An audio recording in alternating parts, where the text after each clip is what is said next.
नमस्कार मित्रों, स्वागत है आपका हमारे YouTube चैनल जीएस मस्ती विद विनय सर के साथ। आइए जुड़ते हैं हिंदी की अगली कड़ी में, जिसमें हम लोग अलंकार पढ़ रहे थे।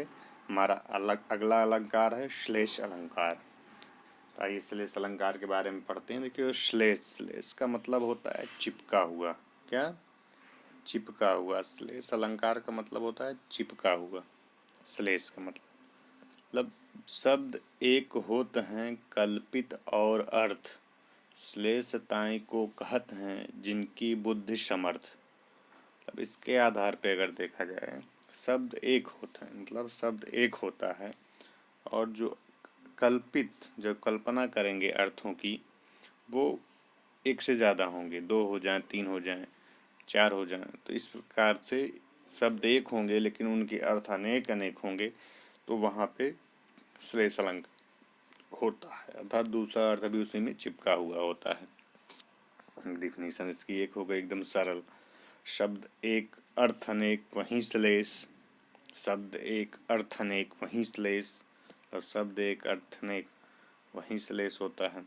श्लेष अलंकार के 2 भाग होते हैं, एक शब्द श्लेष होता है, एक अर्थ श्लेष होता है। शब्द के कारण होगा इसमें, शब्द श्लेष में जो दूसरे में बदलाव होगा वो अर्थों के कारण होगा।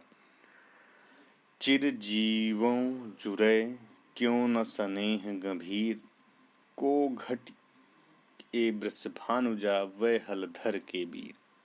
मतलब वृषभानुजा शब्द का जिक्र किया जाएगा। यहाँ पूरा सेंटेंस पढ़ लिया गया, तो इसमें एक शब्द एक ऐसा है जो वृषभानुजा का जिक्र करता है। एक वृषभानुजा, एक जिसे वृषा भानु मतलब ज पुत्री होता है। वृषाभानु मतलब राजा का क्या पुत्री। पुत्री कौन है यहाँ पे? राधा है। वृषभानुजा मतलब एक वृषभानु मतलब राजा का, दूसरी कौन? ज मतलब पुत्री। उनको जोड़ दिया जाए तो वो राधा आ जाएंगी। ठीक, 3 अर्थ निकले इसके। और वीर अगर देख लिया जाए, वीर, जो वीर शब्द होता है बलराम भाई प्लस कृष्ण। यहाँ पे क्या होता है? बल प्लस भाई बराबर बैल होता है, वीर बैल भी हो जाता है। तो इस प्रकार से, और यहाँ पे अगर देखा जाए वृषभानु का जिक्र किया जाए, वृषभानु क्या है? एक वृषभ भी बैल होता है, और उसकी क्या अनुजा, अनुजा का भर्त करते हैं। भानुजा अनुजा मतलब छोटी बहन, मतलब गाय। बैल की छोटी बहन क्या हो जाएगा? गाय हो जाएगा। तो यहाँ पे कहने का मतलब होता है समंग पद, समंग पद जो है श्लेष है, क्योंकि पद को तोड़ना पड़ रहा है। जहाँ सबंग पद श्लेष है क्योंकि पद को तोड़ना पड़ रहा है। ये श्लेष अलंकार का क्या हो गया? एक एग्जाम्पल हो गया। चिरजीवों जुरे क्यों ना स्नेह गंभीर, को घट ए वृषभानुजा वह हलधर के स्थिर। अगला देख लेते हैं कैसे अन्य शब्दों का जिक्र किया जाता है।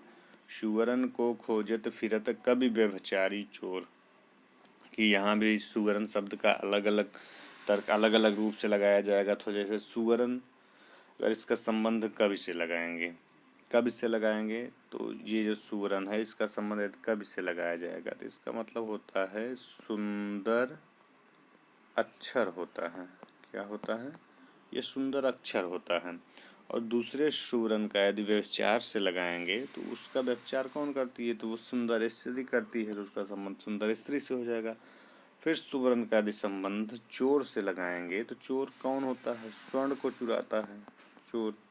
सुवर्ण में से सोना भी होता है। तो सुंदर अक्षर, सुंदर स्त्री और स्वर्ण, ये सब क्या हैं? ये सब श्लेष अलंकार के एग्जाम्पल हो जाएंगे। पानी गए न उबरे मोती मानुष चून। देखिए यहाँ पे पानी शब्द, पानी आया है, पानी का अगर मोती से लगाओगे चमक हो जाएगी। यहीं पानी का यदि अगर मानुष से लगाओगे तो पानी का, ये कहते नहीं पानी ज़्यादा सर पे चढ़ रहा है, स्वाभिमान से हो जाएगा। एक पानी का मतलब होता है चून से, चूना में अगर लगाओगे तो जल हो जाएगा। चून में डाला जाता नहीं पानी। तो इस प्रकार से पानी गे न उबरे मोती मानुष चून, इसमें कौन सा अलंकार है? श्लेष अलंकार है। भूषण बिनु ना बिराय जिये कविता बनिता मित। देखिए भूषण, भूषण शब्द यदि कविता से लगाएंगे तो भूषण गहना हो जाता है कविता का। मतलब यहाँ पे लगाओगे भूषण, जो कविता से जुड़ाओगे तो वो अलंकार में, कहते नहीं अलंकार इसलिए पढ़ा जाता है, तो भूषण सुंदरता बढ़ा देता है।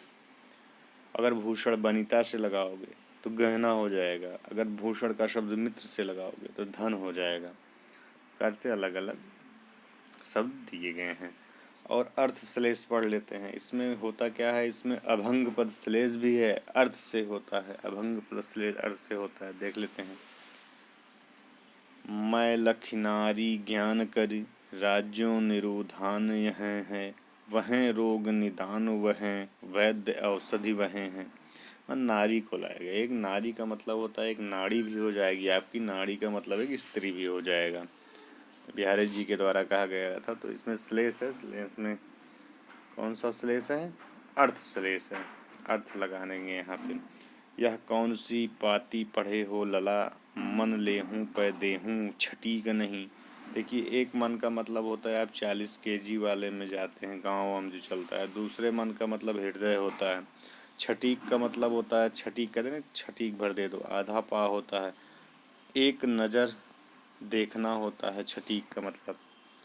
तो इस प्रकार से कुछ इन्हें घनानंद के द्वारा जो एग्जाम्पल बताया गया था, ये कुछ आपके एग्जाम्पल थे।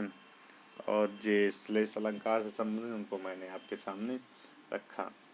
और देख लेते हैं उसी श्लेष में जैसे कहा जाए, विरह का जलजात जीवन, विरह का जलजात। जलजात पद को भंग करने पर 3 अर्थ निकलते हैं। जैसे कहा जाए विरह का जलजात, जल जैसे विरह का जल जात, विरह का जलजात जीवन। ठीक, अगर फिर से कहें विरह का जलजात, नीचे कह दे फिर से, विरह का जलजात, क्या हो जाएगा यहाँ पे। यहाँ पे जो विरह आएगा, जैसे विरह का जलजात, एक होता है विरह का जल अर्थात आंसू, एक विरह इसमें क्या होगा, आंसू। आंसू अर्थात विरह का जल हो जाएगा। विरह काजल जात, एक विरह का अगर तोड़ोगे तो विरह का जल जात होगा। विरह का काजल जात मतलब विरह रूपी काजल। अगर विरह काजल जात, विरह के कारण लज्जित, वहाँ पे इसी प्रकार से इन्हें सेंटेंस में हम लोग निकालते हैं और वहाँ पे देख लिया जाता है श्लेष अलंकार है कि नहीं। तो यदि यह वीडियो अच्छा लगा हो तो मित्रों इसे शेयर और सब्सक्राइब करिए। धन्यवाद मित्रों।